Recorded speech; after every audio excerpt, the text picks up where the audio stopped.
Bismillahirrahmanirrahim. Alhamdulillahirabbil alamin. Shalatu wassalamu ala asyrafil mursalin sayyidina wa maulana Muhammadin wa ala alihi wa sahbihi ajma'in, amma ba'd. Ibu-ibu, bapak-bapak, saudara-saudara serta anak-anakku sekalian yang dimuliakan Allah Subhanahu wa taala. Alhamdulillah, kita panjatkan syukur pada Allah Subhanahu wa taala yang pada malam hari ini atas limpahan rahmat dan nikmatnya kita semua bisa hadir di masjid sholat maghrib berjamaah, dan sekarang kita melanjutkan dengan melakukan kajian ba'da maghrib. Kita mohon kepada Allah Subhanahu wa taala semoga seluruh rangkaian ibadah kita di malam hari ini diterima oleh Allah Subhanahu wa taala. Amin ya rabbal alamin. Mari kita mulai kajian kita dengan berdoa bersama-sama. Bismillahirrahmanirrahim. Ashhadu an la ilaha illallah wa ashhadu anna Muhammadar Rasulullah. Raditu billahi rabba wa bil islami dina wa bi Muhammadin nabiyya wa rasulah. Rabbi zidni ilman nafi'a warzuqni fahman wa hukma wa alhiqni bis salihin. Amin. Bapak dan Ibu, kita malam ini melanjutkan kajian kita kitab Taysirul Khalaq. Sebelum kita lanjutkan, mari kita baca surat Al-Fatihah sekali untuk pengarang kitab Taysirul Khalaq dengan iringan doa semoga kitab yang kita baca ini bermanfaat untuk kita semuanya. Ala hadhihi niyyah Al-Fatihah. A'udzu billahi minasyaitonir rajim. Bismillahirrahmanirrahim. Alhamdulillahi rabbil alamin arrahmanir rahim maliki yaumiddin. Iyyaka na'budu wa iyyaka nasta'in. Ihdinas siratal mustaqim. Siratal ladzina an'amta 'alaihim ghairil maghdubi 'alaihim waladdallin. Amin. Bapak dan Ibu-ibu, kita masih membicarakan bab iffah, menjaga diri. Maksudnya yang dijaga itu kehormatannya ya. Kemarin kita sudah mulai membicarakan dengan pembicaraan tentang definisinya, bahwa yang namanya iffah atau menjaga diri itu merupakan sifat yang ada di dalam diri seseorang, yang dengan sifat itu seseorang akan terjaga dari hal-hal yang diharamkan, dan juga dari sifat-sifat atau syahwat-syahwat, keinginan-keinginan yang rendah ya, yang hina ya.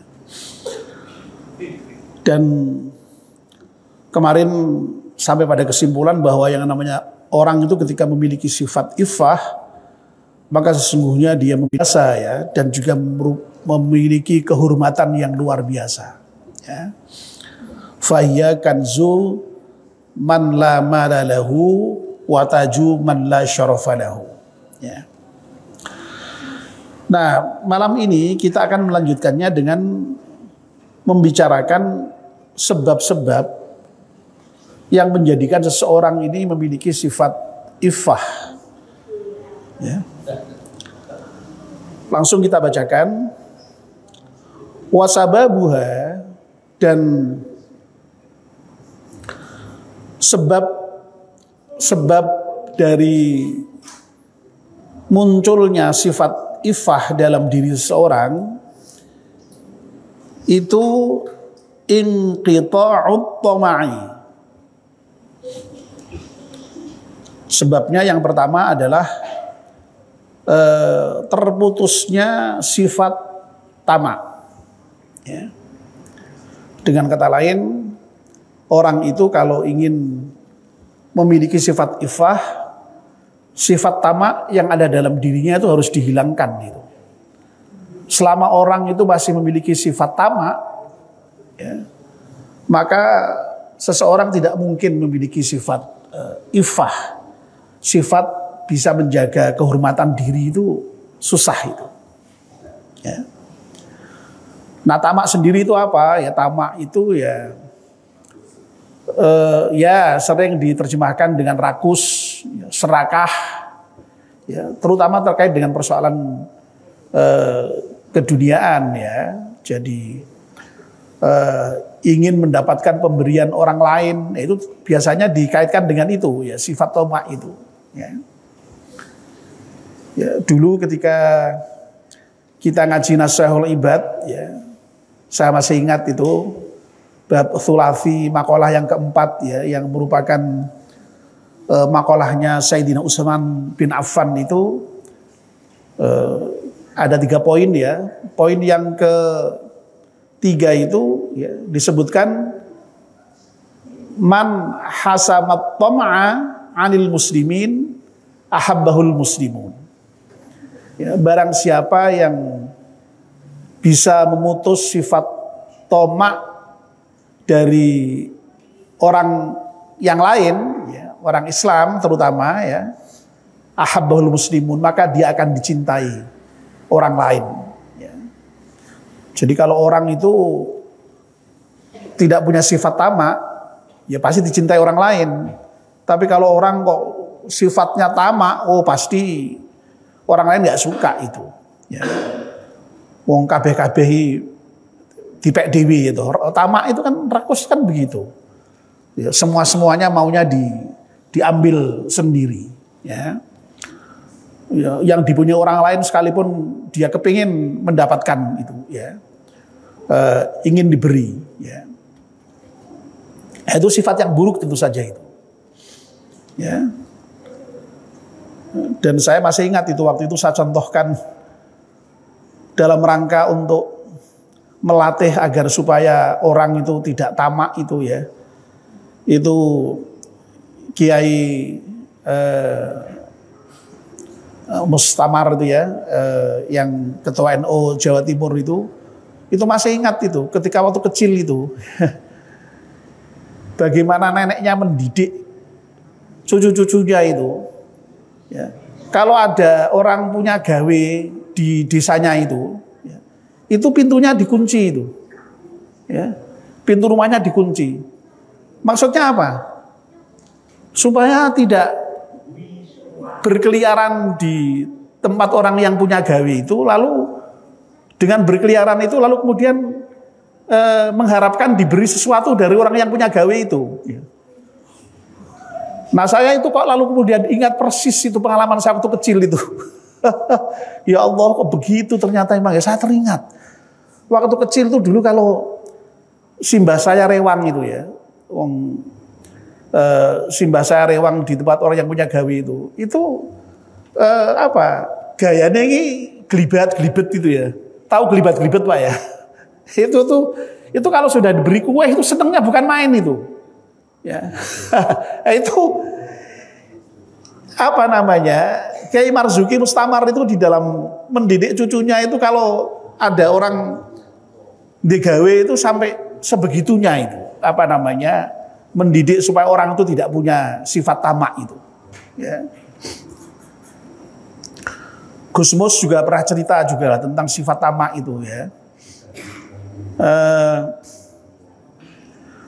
Dulu Kiai Bisri Mustafa, ya, bapaknya Gusmus, ya. Gusmus itu kan Mustafa Bisri, ya. Nah, bapaknya Gusmus namanya Bisri Mustafa, ya. Nah, Kiai Bisri Mustafa itu kan sering ngisi pengajian. Memang Kiai Bisri Mustafa dikenal sebagai singa podium memang, ya. Nah, itu kalau ngisi pengajian itu kan pasti ada yang dereke itu, ya, para santrinya, ya, atau yang lain sok dereke itu, ya. Nah, suatu ketika, ya, ketika sebelum pengajian itu apa namanya, Kiai Bisri ngajak rombongannya itu makan di warung. Lah yang derek ini protes. Lu yai, lu kok dadak makan di warung ngapain? Lu nanti kan ya mesti dikasih makan sama yang mengadakan pengajian, mesti dijamu dan makannya pasti istimewa lah, pastilah ya. Pasti. Ya rapopo, yang penting mangan sik. Wah, saya ndak lah, saya udah usah makan aja. Lu tenan, ndak lah, nanti makan di sana aja. Mungkin kan kalau makan di warung kan paling terbatas ya, tapi kalau makan di sana kan, wah hidangannya mesti macam-macam dan pasti enak-enak gitu kan. Ya, jadi apa namanya? Bayangkannya nanti selak dijamu makan di tempat pengajiannya itu. Nah, nggak taunya apa? Begitu sampai tempat langsung naik podium, tidak dijamu makan dulu. Padahal bayangkan pengajian di desa itu kan biasanya sok sampai tengah malam itu. Lah Kiai Bisri melihat tadi yang diajak makan tidak mau itu, ya pastilah ngolat-ngolet itu, kelaparan itu. Ya, itu diciptakan Gus-Mus itu ya. Kiai Pusra Bisri batin itu, mulane rasakno kowe dadi wong aja tomak ya kok ngarep-arep dikei mangan karo tuan rumah ya nek dikei lan ora gitu lah ya. Nah, begitu ya. Itu sifat tamak sering digambarkan sampai seperti itu ya. Jadi tamak itu pokoknya ingin diberi orang ya, mengharapkan belas kasih orang. Nah, itu sifat tamak itu. Dan itu hendaknya dihilangkan. Jadi tamak itu sebenarnya netral ya, keinginan yang luar biasa terutama terhadap dunia tadi itu. Rakus, makanya sering diterjemahkan dalam bahasa Indonesia itu rakus atau serakah itu. Lah jenengan tahulah sifat rakus dan sifat serakah itu kayak apa buruknya ya. Pasti tidak bagus itu. Nah, sekali lagi ya, kalau orang tuh ingin sekali lagi ya, memiliki sifat ifah, sifat tamak itu harus dihilangkan. Sifat rakus itu harus dihilangkan. Sifat serakah harus dihilangkan. Nah, kalau tamak itu hilang atau ingkito terputus, maka insya Allah akan muncul sifat ifah itu. Orang bisa menjaga kehormatan dirinya. Tidak terjerumus ke dalam apalagi yang diharamkan. Wong boleh tapi merendahkan diri aja tuh tidak boleh gitu. Tidak mau melakukan gitu ya. Ya. Oke. Nah, Masya Allah sekarang ini betapa orang, kalau menurut definisi ini banyak orang yang tamak itu ya. Kepengen dikasih terutama di era-era masa pemilu seperti sekarang ini kan ya. Orang mengharap ya. Jadi tumbuh itu tutup ya. Jadi makanya money politik itu susah dihilangkan ya, karena adanya sifat tamak pada seseorang itu. Lalu yang berikutnya, watarkul hirsi ala kasbil mali. Ya, maksudnya apa? Tarkul hirsi itu meninggalkan keinginan yang berlebihan. Ya. Jadi hirsun itu keinginan, tapi keinginan yang berlebihan ala kasbil mal. Ya, dalam hal mencari harta. Ya, kalau ingin mencari harta boleh enggak? Boleh ya. Wong itu memang malah perintah ya. Kita diperintahkan untuk bekerja, untuk mencari harta untuk kepentingan kehidupan kita, maisyah kita ya. Tapi kalau mencari harta itu lalu keinginannya sangat berlebihan, ya, nah itu yang kemudian menimbulkan hal-hal yang negatif. Ya tadi itu akhirnya ya, mbok hina-hina sekalipun dilakoni, apa mana kok sudah hina, mbok haram sekalipun ditabrak. Ya, nah padahal orang yang ifah itu tidak mau melakukan hal yang hina, apalagi yang haram. Ya. Nah orang yang kalau sudah keinginannya berlebihan itu kan begitu kan ya. Ya, apa saja ditabrak, ya. Malah kadang-kadang sok mengutip itu pandangan yang mengatakan saiki zaman edan Ya, nak melu edan ora keduman gitu. Wong zaman saiki golek sing haram we angel itu sulit, apalagi yang halal. Wah, ini kalau sudah begitu, wah itu susah untuk menjaga ifah itu. Ya. Orang tidak bisa menjaga dirinya lalu terjerumus tadi itu. Mbok direwangi hina ndak apa-apa, sing penting iso itu duit. Apa meneh kok sudah hina, mbok haram sekalipun iki rapopo, ya. Sing penting itu duit. Nah, padahal kalau orang yang punya ifah tadi itu definisinya ya. Ya, takaffuha 'anil muharramati wa radha'ilis syahawat, ya. Jadi sifat yang bisa menolak dari hal-hal yang diharamkan dan dari keinginan-keinginan yang hina itu, ya. Jadi sekali lagi kalau ingin memiliki sifat ifah, ya oleh golek dunya sak madya wae, ya. Ya boleh ingin, wong memang keinginan untuk dunia itu ya itu memang sudah naluri manusia, ya. Tidak boleh dicegah, ya. Tapi yang tidak boleh itu ketika keinginan itu berlebihan. Nah, kalau sudah keinginan berlebihan sekali lagi itu bisa menimbulkan hal-hal yang tidak diinginkan tadi itu, ya. Yang haram diterjang, ya, itu. Dan banyak orang yang seperti itu.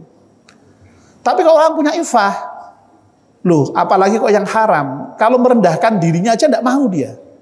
Direwangi orang mangan sekalipun dilakoni, ya.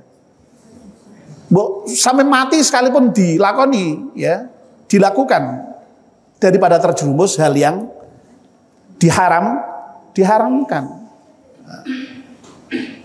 Masya Allah, ya. Jadi sifat ifah ini masya Allah luar biasa, ya, kalau dimiliki oleh seseorang itu. Ya. Nah, yang ketiga, wal qana'atu bima tad'u ilaihi darurah. Ya. Yang ketiga ini qanaah. Qanaah itu menerima terhadap apa yang mendorong terhadap sesuatu tadi itu sebatas kebutuhan saja, ya. Jadi orang yang qanaah itu kan menerima ing pandum, ya, dalam bahasa Jawanya itu, ya, menerima apa yang sudah ditakdirkan Allah untuknya itu. Nah, kalau orang itu punya sifat qanaah, insya Allah juga punya rasa ifah, ya. Dan itu kemarin sudah kita sebutkan di pembahasan yang sebelumnya, ya. Jadi cabang dari sifat ifah itu lalu kemudian banyak sekali, diantaranya qanaah ini memang, ya. Kalau orang punya qanaah, insya Allah punya ifah, dan kalau punya ifah, insya Allah qanaah, ya. Boleh dibolak-balik itu, ya. Ya. Qanaah itu sekali lagi menerima apa yang ada, ya. Bukan tidak berusaha sekuat tenaga, tapi setelah berusaha itu dapatnya seberapa itulah yang diterima. Bukan kok lalu menerima dalam pengertian pasrah secara fatalistik, itu tidak, ya, itu qanaah, ya. Makanya ada pepatah dalam bahasa Arab itu, kalau tidak salah pepatah ini disebahkan pada Imam Syafi'i, ya, wa in kana dza qalbin qanu'in fa anta wa malikud dunya sawa, ya. Kalau wa in kunta dza qalbin qanu'in, ya, apabila kalian itu kok memiliki hati yang qanaah, hati yang bisa menerima terhadap apa yang menjadi keputusan Allah, terutama hal harta, ya, fa anta wa malikud dunya sawa, engkau dengan raja dunia ini sama, ya. Ya, karena orang yang qanaah itu tidak butuh apa-apa kecuali yang sekedar dibutuhkan itu saja, ya, itu tidak berlebihan kebutuhannya, ya. Nah, itu yang merupakan sebab-sebab seseorang memiliki sifat ifah itu. Ada 3 tadi, ya. Jadi yang pertama terputusnya sifat toma, lalu meninggalkan keinginan yang berlebihan di dalam berusaha terkait dengan persoalan harta itu, wal qanaatu bima tan'u ilaihi darurah, dan juga qanaah menerima terhadap apa saja yang ya sekedar cukup saja bagi dia, ya begitu. Nah, bapak-bapak dan ibu-ibu serta saudara sekalian, pembahasan tentang sifat iffah ini kemudian ditutup dengan firman Allah yang ada dalam surat Al-Baqarah ayat 273. Ya. Ini yang disebutkan di sini hanya potongannya saja. Ya, yahsabuhumul jahilu aghniya aminat ta'affuf. Ya, orang-orang yang tidak tahu itu menyangka, ya, para sahabat yang dulu pada era Rasulullah yang disebut sebagai kaum suffah itu sebagai orang-orang yang kaya. Minat ta'affuf, karena apa? Karena para sahabat dulu itu meskipun toh tidak punya, itu tadi itu bisa menjaga diri tadi itu. Ya. Karena punya rasa iffah tadi itu, sehingga tidak meminta-minta. Ya. Ya. Orang tuh biasanya kan kalau dianggap tidak punya itu kan kalau sudah minta-minta ya.